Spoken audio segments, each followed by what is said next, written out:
Dumating ka na din ba sa point ng buhay mo na bigla kang napaisip kung tama pa ba yung mga desisyon na pinaggagawa mo? Yung nagsisisi ka kasi sobrang yabang mo, dami mong ginawang mali.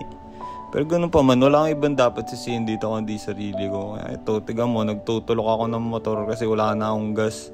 Yan, sobrang yabang kasi. Pero kailangan ko panindigan to. Pahinga lang ako saglit dito. Problemado na naman ako ngayong araw. Saan na naman ako pupunta? Ay, ang dami ko iniisip. Bigla ako naalala yung nangyari sa Cebu. Sa bagay, di na bago sa akin to. Palayas na rin ako dun eh.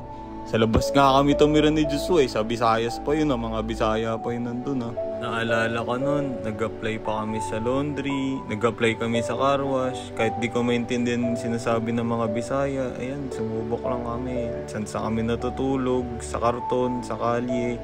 Si PJ, tinulungan niya din ng times na yun. Kaya salamat sa'yo, pinsan. Baka naman kahit 20k lang. Pero okay lang, ganito talaga pag walang matitiran eh. Kailangan mo magtiis. May habang ka eh, panindigan mo yan, robot eh. Hindi mo nagdadrama, pinapakita ko lang yung nangyari sa akin dito. Eh guys, kasi ewan ko, hindi naman na...